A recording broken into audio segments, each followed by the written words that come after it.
أعوذ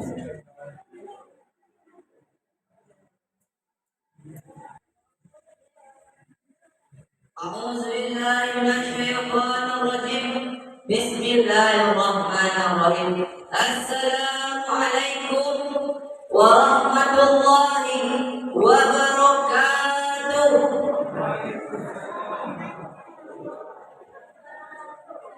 Alhamdulillah, alhamdulillah alladzi hadana li hadza wa ma kunna linahtadiya laula an hadana Allah. Man yahdihillahu fala mudilla lahu wa man yudlil fala hadiya lahu. Asyhadu an la ilaha illallah wahdahu la syarika lahu wa asyhadu anna sayyidina wa nabiyyana Muhammad abduhu wa rasuluhu la nabiyya ba'da amma ba'du. Yang terhormat, yang sama-sama kita hormati Imam Masjid Al-Qasidin, yang terhormat, yang sama-sama kita hormati para pengurus Masjid Al-Qasidin, yang terhormat, yang sangat-sangat aku hormati bapak-bapak, ibu-ibu, kaum muslimin dan muslimat sedang menjemaah tarawih insyaallah dirahmati Allah Subhanahu wa taala. Bersyukur kita kepada Allah Subhanahu wa taala yang mana Allah Subhanahu wa taala telah mencurahkan rahmat-Nya, telah melimpahkan nikmat-Nya kepada kita semua sehingga kita telah dapat melambaikan tangan, melangkahkan kaki dari rumah masing-masing ke rumah Allah yang sangat kita cintai ini. Kalau bukan karena rahmat, nikmat yang Allah berikan kepada kita, jangankan untuk melangkahkan kaki, jangankan untuk melambaikan tangan, mengedipkan mata yang begitu mudah, niscaya kita tidak akan bisa melakukannya. Oleh karena itu, marilah kita bersyukur kepada Allah Subhanahu wa taala dengan kalimat hamdalah, alhamdulillahi rabbil alamin. Salawat dan salam kita kirimkan kepada revolusi alam, yakni akhirul anbiya wa imamur rasul, akhrajanna zulumati ilal nur. Dia adalah akhir daripada sekalian nabi, imam daripada sekalian rasul, panutan umat sekalian. Beliau adalah putranya Abdullah, buah hati Siti Aminah, intan berlian kota Mekah, kekasih Allah Nabi Muhammad sallallahu alaihi wasallam. Beliau rela berhujanan anak panah, bermandian darah, berselimutan pedang. Demi apa? Demi tegaknya kalimat tauhid la ilaha illallah Muhammadar Rasulullah yang terbentang luas di atas permukaan bumi ini. Demi mengenang jasa dan pengorbanan beliau, marilah kita berselawat dengan seindah-indahnya lafaz Allahumma shalli ala sayyidina Muhammad wa ala ali sayyidina Muhammad. Bapak-bapak, ibu-ibu, kaum muslimin dan muslimat sedang menjemaah tarawih insyaallah dirahmati Allah Subhanahu wa taala. Pada malam itu sebenarnya anggur kan, tapi dek gara-gara disebut tapi yang malam. Jadi yang bagi judul pada malam itu, ya judul terbuat kami kan 4 golongan manusia yang dirindukan oleh surga. Bapak-bapak, ibu-ibu, kaum muslimin dan muslimat sedang berjemaah tarawih insyaallah dirahmati Allah Subhanahu wa taala. Masuk ke dalam surga merupakan impian dan tujuan bagi setiap umat Islam. Karena surga merupakan tempat yang terindah, ternyaman bagi umat Islam setelah kematiannya nanti. Namun tidak mudah masuk ke dalam surga Allah Subhanahu wa taala. Banyak cobaan, rintangan, serta ujian yang harus kita lalui, dan juga kita harus taat beribadah kepada Allah Subhanahu wa taala. Imtisalu awamirillahi wa ijtinabun nawahi, menjunjung tinggi segala perintah Allah dan menjauhi apa-apa yang dilarangnya. Bapak-bapak, ibu-ibu, kaum muslimin dan muslimat sedang menjemaah tarawih yang insyaallah dirahmati Allah Subhanahu wa taala. Namun di dalam ajaran agama Islam dijelaskan bahwa ada 4 golongan manusia yang dirindukan oleh surga. Siapa saja bapak-bapak, ibu-ibu? Sesuai hadis Rasulullah sallallahu alaihi wasallam yang diriwayatkan oleh Abu Dawud dan Tirmizi yang berbunyi sebagai berikut. Al-jannatu mustaqatun ila arba'ati nafarin. Surga melindungi 4 golongan manusia. Yang pertama, talil Quran, orang yang membaca Al-Quran. Yang kedua, wahafizil lisan, dan orang yang selalu menjaga lisan atau ucapan. Dan yang ketiga, wa mut'imil ji'an, dan orang yang memberi makan orang yang lapar.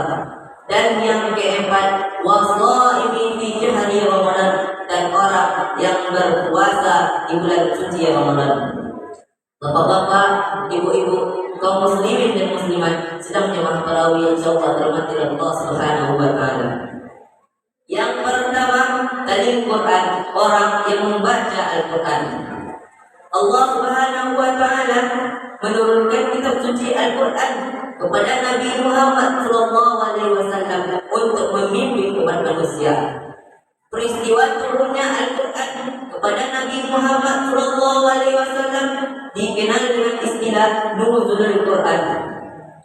Nuzulul Quran merupakan peringatan turunnya Al-Quran pertama kali kepada Nabi Muhammad SAW, dan ayat yang pertama kali diturunkan adalah surah Al-Alaq ayat 1 sampai 5. Kitab suci Al-Quran pertama kali diturunkan kepada Nabi Muhammad SAW di Gua Hira pada tanggal 17 Ramadan tahun 610 Masehi. Sehingga sampai saat sekarang ini, setiap tanggal 17 Ramadan kita akan memperingati yang namanya Nuzulul Quran. Bapak-bapak, ibu-ibu, kaum muslimin dan muslimat sedang jemaah tarawih insyaallah dirahmati Allah Subhanahu wa taala. Membaca Al-Quran dapat menenangkan pikiran, batin, serta hati kita juga ikut tenang.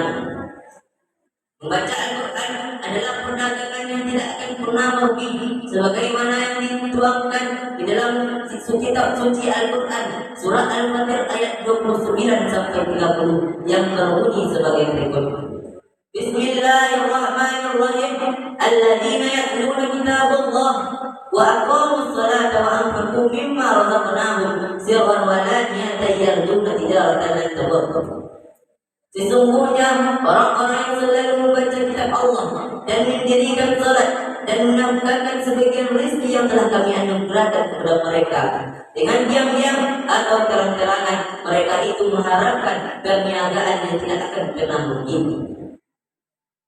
Liwafahum, agar Allah menyempurnakan kepada mereka ujurahum, pahala mereka, wa yazidahum, dan agar menambah di atas mereka min fadli, dari karunia-Nya. Innahu ghafurus syakur, sesungguhnya Allah itu Maha Pengampun lagi Maha Menyukuri. Surah Al-Fatir ayat 29 sampai 30. Bapak-bapak, ibu-ibu, kaum muslimin dan muslimat sedang jemaah tarawih insyaallah dirahmati Allah Subhanahu wa taala. Dari makna tidak merugi, satu huruf diganjar dengan 1 kebaikan dan dilipat gandakan menjadi 10 kebaikan. Maka di dalam bulan suci Ramadan ini perbanyaklah membaca kitab suci Al-Quran supaya kita mendapatkan banyak pahala dan kebaikan, dan semoga dengan membaca kitab suci Al-Quran kita termasuk ke dalam golongan orang-orang yang dilindungi oleh surga. Bapak-bapak, ibu-ibu, kaum muslimin dan muslimat sedang jemaah tarawih insyaallah dirahmati Allah Subhanahu wa taala. Dan yang kedua, wahafizil lisan, dan orang yang menjaga lisan atau ucapan. Menjaga lisan adalah salah satu akhlak yang baik, akhlak yang mulia, dan menjadi hal yang harus kita lakukan di kehidupan sehari-hari, supaya lisan kita tidak menjadi pisau yang dapat melukai hati orang lain, bahkan dapat melukai hati kita sendiri. Rasulullah sallallahu alaihi wasallam bersabda, "Salamatul insan hafizil lisan." Keselamatan seseorang tergantung dari kemampuannya menjaga lisan. Bapak-bapak, ibu-ibu, kaum muslimin dan muslimat sedang jemaah tarawih insyaallah dirahmati Allah Subhanahu wa taala. Apalagi di dalam bulan suci Ramadan ini, kita harus pandai menjaga lisan kita, kita harus pandai menjaga ucapan kita supaya pahala puasa kita tidak menghilang, dan semoga semoga dengan menjaga lisan tersebut kita termasuk ke dalam golongan orang-orang yang dilindungi oleh surga. Bapak-bapak, ibu-ibu, kaum muslimin dan muslimat sedang menjemaah tarawih insyaallah dirahmati oleh Allah Subhanahu wa taala.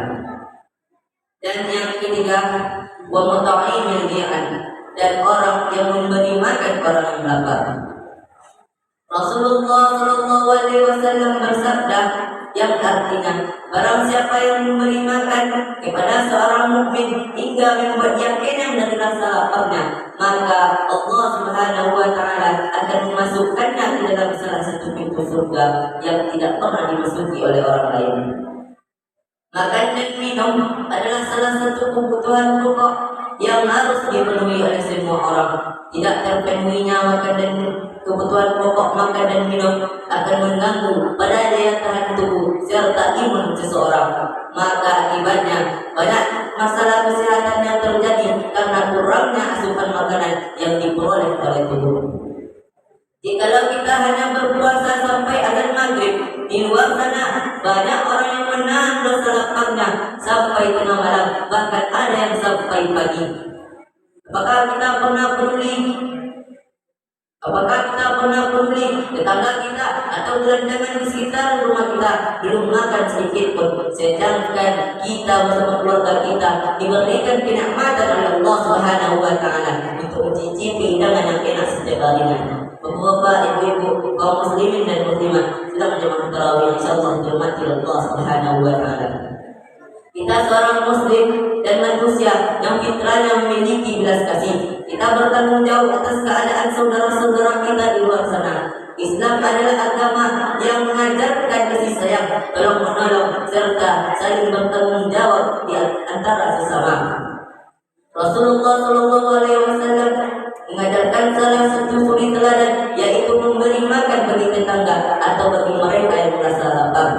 Bahkan di dalam sebuah hadis dari Abu Dzar radhiyallahu anhu, ia berkata, Rasulullah Shallallahu Alaihi Wasallam bersabda yang artinya, wahai Abu Dzar, jikalau engkau memasak masakan yang berkuah, maka banyakkanlah kuahnya dan perhatikan tetanggamu. Anjuran memberi makan bukan hanya sekedar memberi, namun kita juga harus melihat keadaannya. Memberi makanan tidak perlu menunggu kaya atau memiliki rezeki yang banyak. Membuat mereka kenyang dengan makanan yang sederhana itu lebih baik daripada membuat mereka kenyang dengan makanan yang berlezat. Sedekah tidak membuat kita miskin, malah keutamaan yang paling dahsyat dari sedekah adalah dapat memadamkan api neraka. Maka di dalam bulan suci Ramadan ini perbanyaklah sedekah supaya kita mendapatkan banyak pahala, dan semoga dengan sedekah tersebut kita termasuk ke dalam golongan orang-orang yang dilindungi oleh surga. Bapak-bapak, ibu-ibu, kaum muslimin dan muslimat sedang menjemaah tarawih insyaallah dirahmati Allah Subhanahu wa taala. Dan yang keempat atau yang terakhir, washaimi fi syahri Ramadan, dan orang yang berpuasa di dalam bulan suci Ramadan. Puasa Ramadan adalah salah satu kewajiban setiap umat Islam, karena di dalam bulan puasa ini banyak kemuliaan, banyak keberkahan serta ampunan. Diwajibkan di atas semua orang Islam untuk berpuasa sebagaimana yang tertuang di dalam surah Al-Baqarah ayat 183 yang berbunyi sebagai berikut. Bismillahirrahmanirrahim. Ya ayyuhalladzina amanu kutiba alaikumusiyam kama kutiba alal ladzina min qablikum la'allakum tattaqun.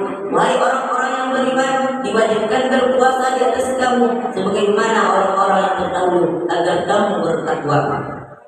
Puasa Ramadan merupakan rukun Islam yang ketiga yang wajib dilaksanakan oleh semua umat Islam. Ternyata puasa Ramadan bukan hanya sekedar kewajiban saja, tapi dengan puasa Ramadan kita dapat termasuk ke dalam golongan orang-orang yang dilindungi oleh surga. Maka bersyukurlah bagi mereka yang selalu menjalankan ibadah puasa di dalam bulan suci Ramadan ini. Dengan ibadah yang tersebut, mereka termasuk ke dalam golongan orang-orang yang dilindungi oleh surga. Bahkan di dalam sebuah hadis Rasulullah SAW bersabda yang artinya, surga memiliki 8 pintu. Salah satu pintunya dinamakan pintu surga yang hanya dimasuki oleh orang-orang yang berpuasa. Bapak-bapak, ibu-ibu, kaum muslimin dan muslimat sedang jemaah tarawih, insyaallah dirahmati Allah Subhanahu wa taala. Itu saja yang bisa saya sampaikan.